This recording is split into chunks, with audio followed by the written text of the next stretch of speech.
ನನ್ನ ಪ್ರೀತಿಯ ವೀಕ್ಷಕ ದೇವರುಗಳಿಗೆ ಪ್ರತಿಯೊಬ್ಬರಿಗೂ ನನ್ನ ಪ್ರೀತಿಯ ನಮಸ್ಕಾರಗಳು.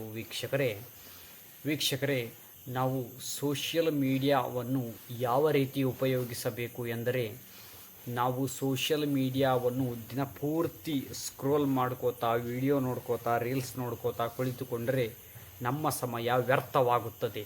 ಅದೇ ರೀತಿ ಪ್ರತಿದಿನವೂ ಸಹ ನೀವು ಸಮಯವನ್ನು ಸದುಪಯೋಗ ಪಡಿಸಿಕೊಳ್ಳಬೇಕು. ನಿಮ್ಮ ಸಮಯವನ್ನು ಯಾವುದಾದರೂ ಒಂದು ಸ್ಕಿಲ್ಲನ್ನು ಕಲಿಯುವುದಕ್ಕೆ ಆ ಸಮಯವನ್ನು ವಿನಿಯೋಗಿಸಿರಿ ಮತ್ತು ನಿಮ್ಮ ಸಮಯಕ್ಕೆ ನೀವು ಗೌರವವನ್ನು ಕೊಡಿರಿ.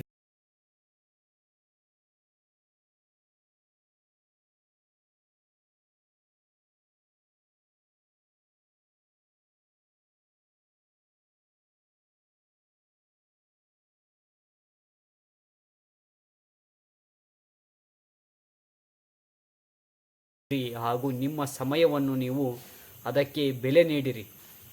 ನೀವು ಯಾರೇ ಆಗಿರಲಿ ಸಮಯವನ್ನು ವ್ಯರ್ಥ ಮಾಡಬಾರದು. ಅದೇ ರೀತಿ ಸೋಷಿಯಲ್ ಮೀಡಿಯಾ ಎಂಬುದು ಒಂದು ಇಂದಿನ ದಿನಮಾನಗಳಲ್ಲಿ ಪುಸ್ತಕಗಳನ್ನು ಬದಿಗಿಟ್ಟು ಮೊಬೈಲ್ ಇದ್ದರೆ ಸಾಕು, 2 ತಾಸಲ್ಲ, 3 ತಾಸಲ್ಲ, 4, 5 ತಾಸು ಪ್ರತಿದಿನವೂ ಸಹ ಸೋಷಿಯಲ್ ಮೀಡಿಯಾ ಉಪಯೋಗಿಸು ಎಂದು ಪ್ರತಿಯೊಬ್ಬರ ಮನಸ್ಸು ಸಹ ಹೇಳುತ್ತಿರುತ್ತದೆ. ಕೆಲವೊಬ್ಬರ ಮನಸ್ಸಂತೂ ಕೈಯಲ್ಲಿ ಬರೀ ಮೊಬೈಲ್ ಬೇಡುತ್ತಿರುತ್ತದೆ. ಅದೇ ರೀತಿ ಇವತ್ತು ನಾವು ಸೋಷಿಯಲ್ ಮೀಡಿಯಾವನ್ನು ಯಾವ ರೀತಿ ಕಂಟ್ರೋಲ್ ಮಾಡಬೇಕು ಎಂಬುದರ ಬಗ್ಗೆ ಹೇಳಿಕೊಡುತ್ತೇನೆ, ಕೇಳಿರಿ. ಸೋಷಿಯಲ್ ಮೀಡಿಯಾವನ್ನು ನಾವು ಕಡಿಮೆ ಉಪಯೋಗಿಸುವುದು ಹೇಗೆ ಮತ್ತು ಸೋಷಿಯಲ್ ಮೀಡಿಯಾವನ್ನು ಅವಾಯ್ಡ್ ಮಾಡುವುದು ಹೇಗೆ ಎಂದರೆ, ನಾವು ಪ್ರತಿದಿನವೂ ಸಹ ಸ್ಕ್ರೀನ್ ತೆಗೆದ ತಕ್ಷಣ ಅಲ್ಲಿರುವ ವಾಟ್ಸಪ್, ಫೇಸ್ಬುಕ್ ಇನ್ನಿತರ ಆ್ಯಪ್ಸ್ಗಳನ್ನು ನಾವು ನೋಡುತ್ತೇವೆ ಮತ್ತು ಅವುಗಳನ್ನು ಕ್ಲಿಕ್ ಮಾಡುತ್ತೇವೆ. ಅದೇ ರೀತಿ ನಾವು ರೀಲ್ಸ್ ನೋಡುತ್ತಾ, ವಾಟ್ಸಪ್ ಸ್ಟೇಟಸ್ ನೋಡುತ್ತಾ ನಮ್ಮ ಸಮಯವನ್ನು ವ್ಯರ್ಥ ಮಾಡಿಬಿಡುತ್ತೇವೆ.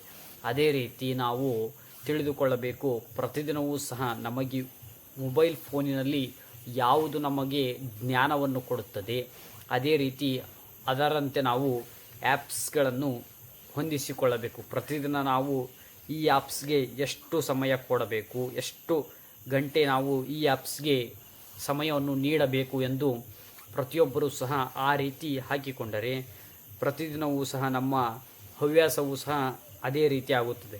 ನಾವು ದಿನಪೂರ್ತಿ ರೀಲ್ಸ್ಗಳನ್ನು ನೋಡುವುದನ್ನು ನಿಲ್ಲಿಸಿರಿ ಎಲ್ಲರೂ. ಏಕೆಂದರೆ ರೀಲ್ಸ್ ನೋಡುವುದರಿಂದ ಒಂದು ರೋಗ ಬರುತ್ತದೆ.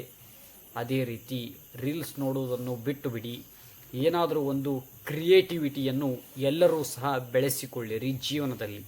ಅದೇ ರೀತಿ ರೀಲ್ಸ್ಗಳನ್ನು ಕ್ರಿಯೇಟ್ ಮಾಡಿರಿ ಮತ್ತು ಯೂಟ್ಯೂಬ್ನಲ್ಲಿ ನೀವು ವಿಡಿಯೋಗಳನ್ನು ಮಾಡಿರಿ. ದಿನವೂ ಮುಂದೊಂದು ದಿನ ಅದು ನಿಮಗೆ ಯಶಸ್ಸನ್ನು ತಂದುಕೊಡುವಲ್ಲಿ ಒಂದು ಮೊದಲನೆಯ ಹೆಜ್ಜೆ ಆಗುತ್ತದೆ. ದಿನಪೂರ್ತಿ ರೀಲ್ಸ್ಗಳನ್ನು ನೋಡುವುದು ತಪ್ಪು. ಅದೇ ರೀತಿ ಸೋಷಿಯಲ್ ಮೀಡಿಯಾದಲ್ಲಿ ನಾವು ಯಾವುದಾದರೂ ಒಂದು ಜ್ಞಾನದ ಬಗ್ಗೆ ತಿಳಿದುಕೊಳ್ಳಲು ಪ್ರಯತ್ನಿಸಿರಿ. ವೀಕ್ಷಕರೇ, ಪ್ರತಿದಿನವೂ ಸಹ ನೀವು ವ್ಯಾಯಾಮ, ಯೋಗ, ಅದೇ ರೀತಿ ಇನ್ನಿತರ ಚಟುವಟಿಕೆಗಳಲ್ಲಿ ಪಾಲ್ಗೊಂಡರೆ ನೀವು ಉತ್ತಮ ಆರೋಗ್ಯ ವ್ಯಕ್ತಿಗಳಾಗಿ ಇರುತ್ತೀರಾ.